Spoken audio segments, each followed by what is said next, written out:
ನಮ್ಮ ಕರಾವಳಿಯಲ್ಲಿ ಬೇರೆಲ್ಲೂ ಕಾಣಸಿಗದ ವಿಭಿನ್ನ ಸಂಸ್ಕೃತಿ ಆಚಾರ ವಿಚಾರಗಳಿವೆ. ಅಂತಹುಗಳಲ್ಲೇ ಒಂದು ಮಕ್ಕಳಿಗೆ ಸೊಪ್ಪು ಹಾಕುವ ಪದ್ಧತಿ. ಹಾಗಾದ್ರೆ ಏನಿದು ಪದ್ಧತಿ ಎನ್ನುವುದನ್ನ ನಾವಿಂದು ತಿಳಿಸ್ತೇವೆ ನೋಡಿ.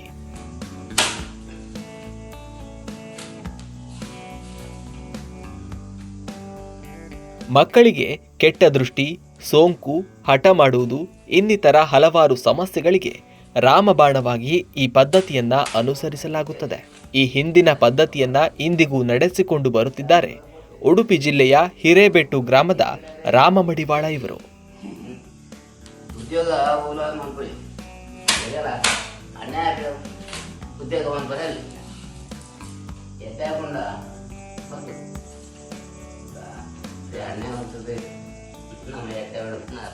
ನೆಕ್ಕಿ, ಕಾವೇರ್, ಮಾಣಿ, ಉಜೇರ್, ಕೇಪುಳ ಸೊಪ್ಪು ಹೀಗೆ 5 ಬಗೆಯ ಸೊಪ್ಪುಗಳನ್ನ ಕಾಡಿನಿಂದ ಹುಡುಕಿ ತರುವ ಇವರು ಮಕ್ಕಳು ಹಾಗೂ ಅದೆಷ್ಟೋ ಕಂಬಳ ಕೋಣಕ್ಕೂ ಸೊಪ್ಪು ಹಾಕುತ್ತಾರಂತೆ.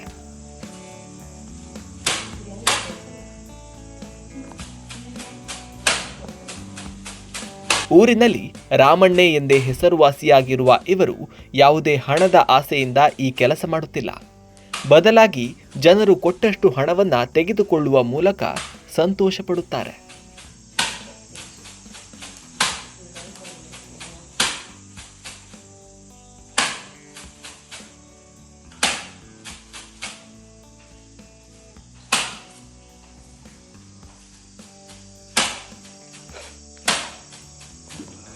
ಮಂಗಳೂರು, ಕುಂದಾಪುರ, ಸೋಮೇಶ್ವರ ಹಲವಾರು ಕಡೆಯ ಮಕ್ಕಳಿಗೆ ಸೊಪ್ಪು ಹಾಕುವ ಇವರು ಇದಿಷ್ಟೇ ಅಲ್ಲದೆ ಬೆಂಗಳೂರು, ಮುಂಬೈ ಇನ್ನಿತರ ರಾಜ್ಯದಿಂದ ಊರಿಗೆ ಬರುವ ಜನರು ತಮ್ಮ ಮಕ್ಕಳಿಗೆ ಈ ಪದ್ಧತಿಯನ್ನ ಮಾಡಿಸಲು ಇಚ್ಛಿಸಿದ್ರೆ ಅವರಿಗೂ ಸೊಪ್ಪು ಹಾಕುವ ಪದ್ಧತಿಯನ್ನ ಮಾಡುತ್ತಾರಂತೆ.